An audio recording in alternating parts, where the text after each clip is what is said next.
Hello, AP US History. So today we are going to be getting into the settlements of the Chesapeake Bay area. So basically Virginia colonization, and next time we'll be getting into Maryland colonization. Okay, so to begin, let us take a look at some reasons why people would even want to migrate. So looking at this map here, you can see that there are reasons why people are wanting to leave Europe that we see here on the right. Things like religious persecution, uh, looking at political change that's happening in Europe, joblessness going on.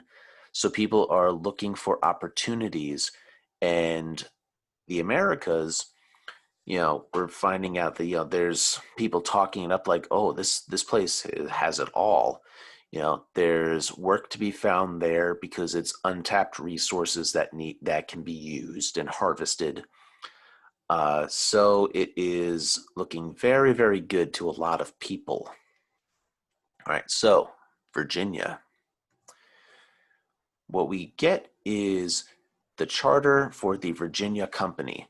The colonization that happens in Virginia is privately owned, basically. It is run by a company called you know, the Virginia Company. So they're going to guarantee colonists the same rights as Englishmen as they had if they had stayed in England. So you have the same rights, the same laws apply in the colony as they do in the homeland.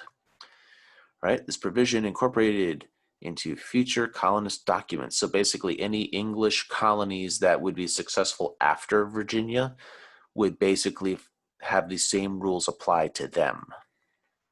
Now, in the colonists, they were all for this because you're like, even though we're in the Americas, it's still a British colony, so we fall under these Englishman laws. Okay, so Jamestown. In 1606, the Virginia Company sends out 3 ships, and they are going to land in 1607 in the Chesapeake Bay, where they are immediately going to be attacked by natives, and they move on a little further up the bay. And going down the James River, we find the location where they build Jamestown. There's about 100 colonists, all men, and they're the first ones there. Now, they pick this location because it's easily defendable against attack, but none of them were smart enough to realize, oh, this is a swamp. We're not going to do so well here. All right. If you go to Jamestown today, they have replicas of the 3 ships that the colonists took from England to get to Jamestown, and here they are. I remember when I was, this is quite some time ago, but I was younger. I was probably about a freshman in high school. I remember going on a trip here. You get to go inside the ships, and it was actually pretty cool getting to do that. I went into the middle one. That one was pretty cool. All right. So here is the map of the Chesapeake Bay area. So obviously, here it says Chesapeake Bay. So they sailed in from the Atlantic up into here, and then they're going to sail up the James River and settle in Jamestown right here. All right. So for building the fort and settlement of Jamestown, they're going to build it in a triangular form, and they chose this because it is actually a more defendable structure having a triangle. All right. So, like if you have the points there, you have cannons and stuff. In that way, you have a very wide zone of fire for your guns. So, you could have, like they have here, they have cannons in the corners to provide a lot of fire. They can go this way or out in multiple directions from each side. It's a very wide range of fire. They could have some men there with guns or crossbows. They could also have them lined up along the walls to help defend those. So it is a very defendable structure. Now, inside the fort, they're going to have buildings like these. They're going to be basic wood structures that they would have built out of cutting trees down and any lumber they may have brought with them. The roofs are going to be made out of thatch, which is basically like straw that is bundled together, and sometimes you got sticks mixed in with it too for more structural support. They're going to have little private fenced-in garden areas where they have, personal vegetables and fruits that they grow, and for keeping in livestock pens. There's also going to be some communal cooking areas, like this would be like the town center, so to speak. And here they would have, at least when they first got started, before they had a lot of individual houses where they could have their own private gardens and cooking and all that, they had a big communal area where everybody would get together and eat together. Right? And of course, this is a very religious time in human history. So of course they had a chapel built. Says, they got to have their Sunday worships. All right. Now, the Jamestown Nightmare. That first winter, like this trip just to get there, 40 people died. So they start out with about 100. They're already down to 60 people. That's a pretty big hit.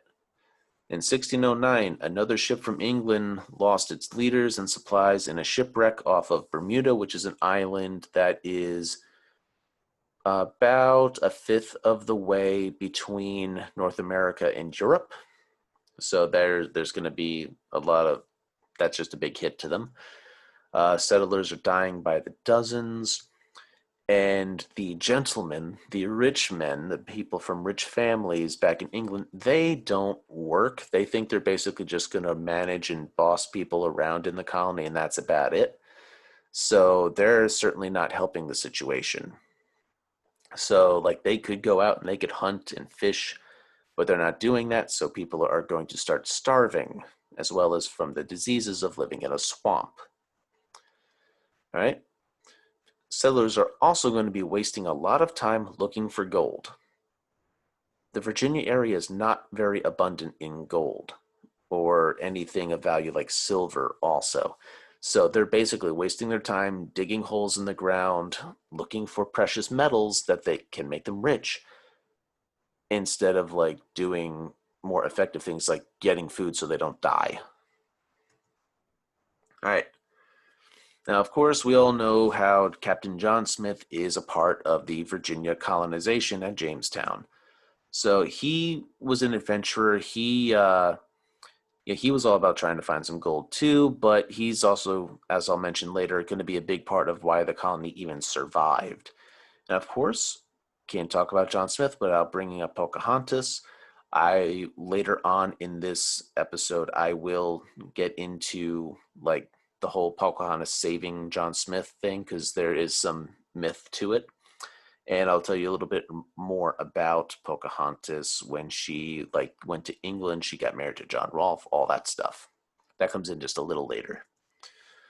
And of course, the Jamestown colony is going to inspire a lot more migration from England to the New World.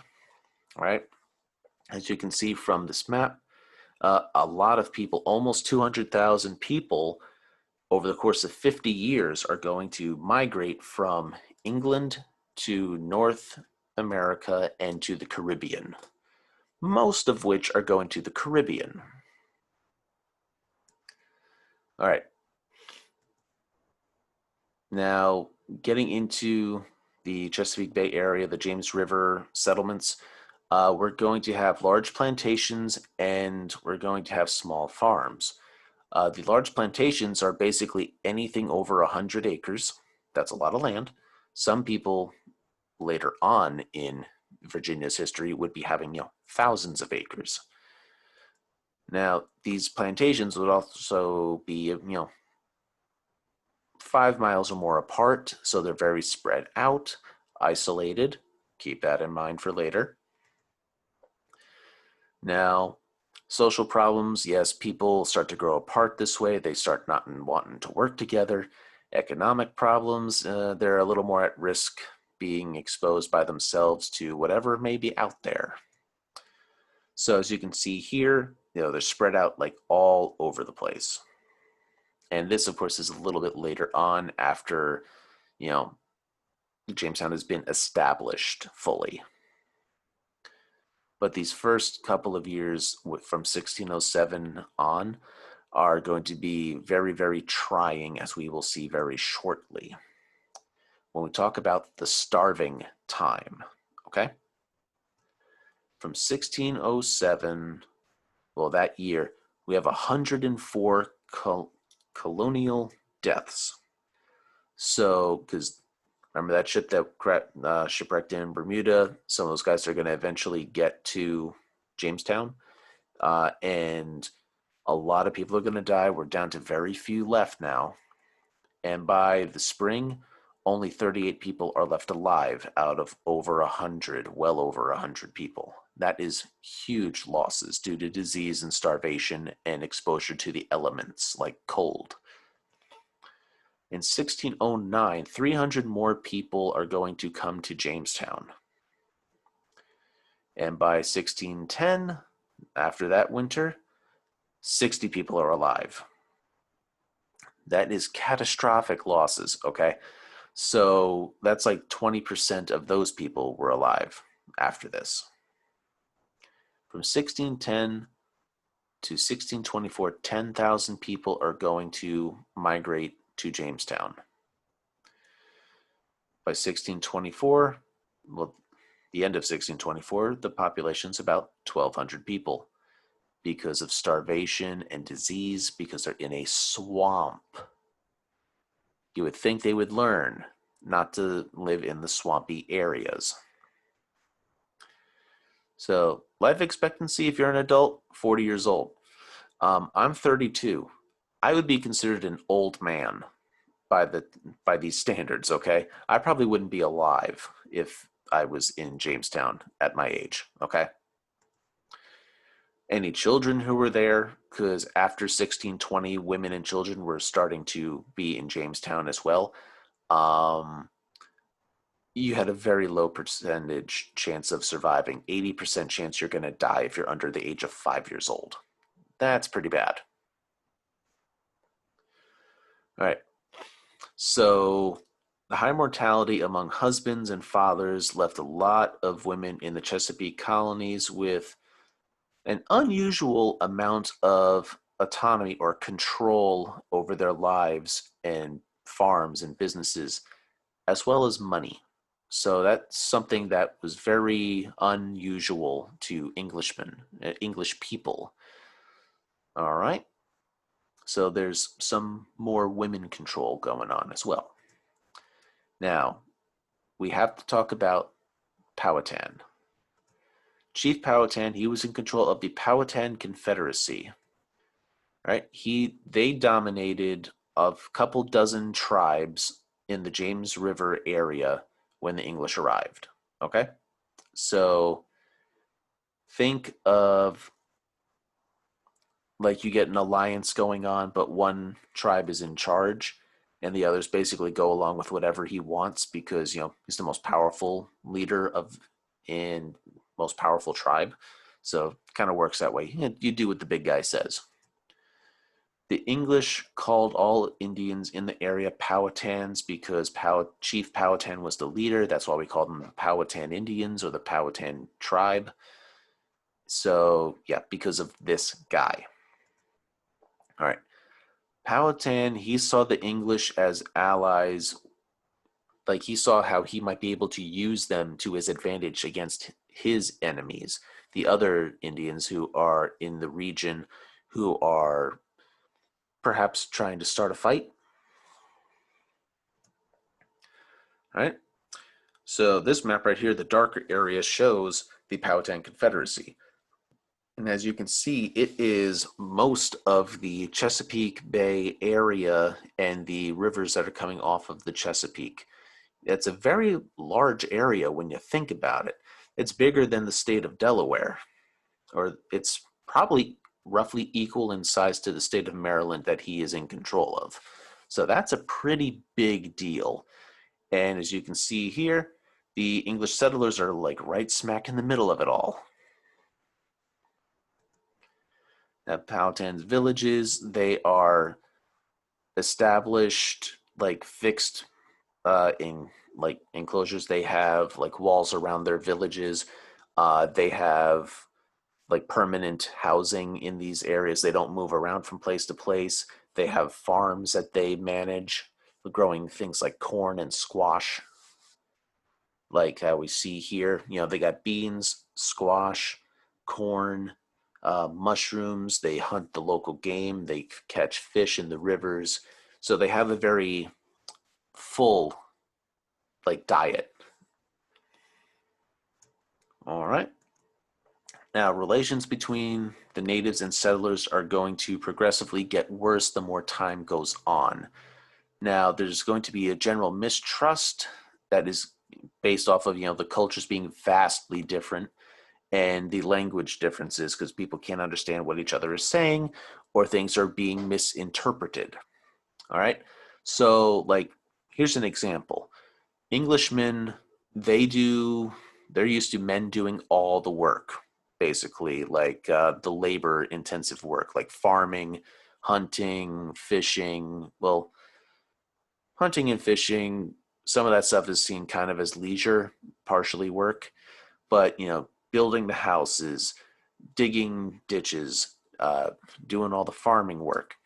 Whereas in these native populations, women were basically in charge of farming and the men were in charge of like hunting and fishing for at least when it came to food. So the Englishmen are basically viewing the native men as lazy because they don't do any labor intensive work such as farming. So that's one of the reasons why there's some like tension between. There's like they do stuff really weird here. I don't like it. Right? The English are going to start raiding native villages for food and other supplies that they would need during the starving times because they couldn't get it themselves. So they had to steal it. All right, 1610 to 1614, we're going to get the first Anglo-Powhatan War. Okay? That is a big deal. It's the first war between Native Americans and Englishmen. And basically, this guy who was in charge of it, this guy Delaware, he is given orders to basically just start a whole bunch of craziness, stir up a lot of trouble, and he's going to raid villages and burn houses. He's going to destroy crops. He's basically just doing a war on the natives and their way of life. All right, Smith. He at one point is captured by the Powhatans, and he is back in 1608, I believe this happened. He is going to basically, well, we know the idea that he was going to be executed by, getting his brains bashed in with a club. And then Pocahontas throws herself over top of him to shield him and saving his life. In actuality, this execution was more of a ceremonial ritual type of deal where he was being adopted by the Powhatan people. Okay. So the execution, like pageantry, is basically the death of his old life and Pocahontas uh, using herself to save him is seen as her guiding him and bringing him into the tribe as a new member, as a adopted son of the tribe, and she would in essence be his adopted mother in the tribe. Okay? So that's more accurately what is happening in that story than the story that John Smith tells us, like, oh, they were going to kill me, they were going to bash my head open, but then this girl, because she was in love with me, jumped onto me and just saved me from being killed because it was the chief's daughter. He played it up a lot more differently than what it actually was to sell books, because he wrote a book and he wanted to make money off of it. All right. So from 1614 to 1622, we get peace between the Powhatans and the English. Of course, that's not going to stay. All right. Now, that peace is basically fulfilled because Pocahontas marries the Englishman John Rolfe. There was never any romantic anything between Pocahontas and John Smith. I'm going to say that right now. Nothing ever happened. He was like 40 years old, in his late 30s, something like that. And she was about 13 years old. No, just no. All right. So some years go by. This guy named John Rolfe, he is a planter. He's the guy who brings tobacco to Virginia, basically, and he is going to marry Pocahontas. This is the seal, the deal for peace, and they have a reasonably happy marriage, and they are going to go to England, and she's going to get to meet the queen, the king. She's going to get to basically be a ambassador for her people in England. And as they are boarding the ship to go back to North America, she falls ill. They are not able to leave because she falls ill. She has to be basically taken to a hospital, to the doctor, and she dies. She is then buried in London. I forget which church, but she's buried in a church in London. And John Rolfe, I believe he does return to North America after, he grieves the loss of his wife. All right. So moving on from that, in 1622, for the following 22 years, there's periodic attacks between the Indians and the settlers. Just constantly, the tensions stay high, and every once in a while, a skirmish breaks out, and some people might get killed or injured. Now, there is going to be an attack in 1622 when John Rolfe gets back, where the natives are going to attack the English and kill almost 350 people. That's a lot, including John Rolfe. He gets killed in the mayhem.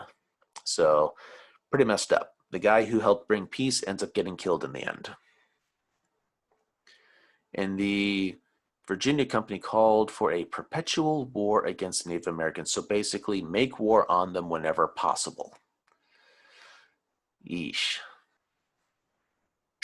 So raids are then going to help reduce the population of the native people and pushing them further westward, making more room for more white people to settle.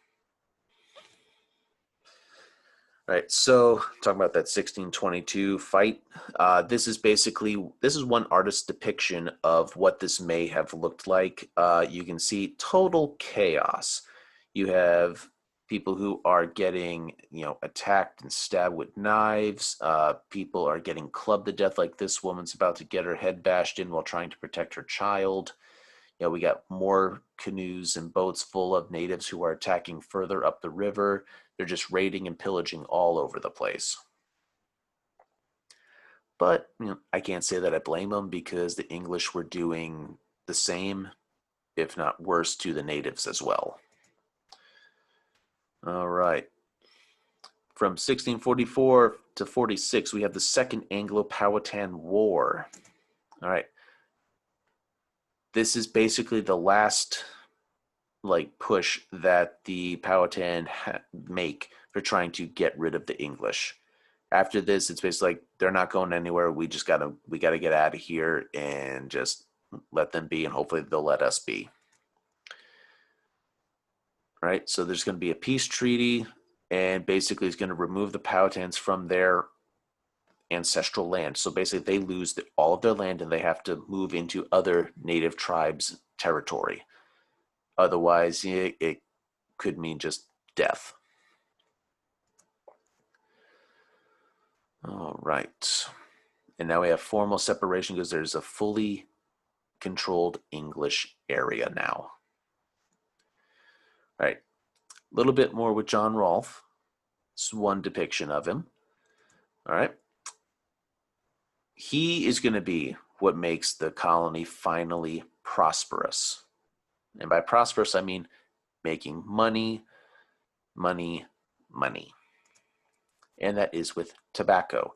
He brings tobacco to North America because it was from further south, but he brings it to Virginia, I should say. And it basically becomes the gold and silver of Virginia. This is the crop that is going to make Virginia rich.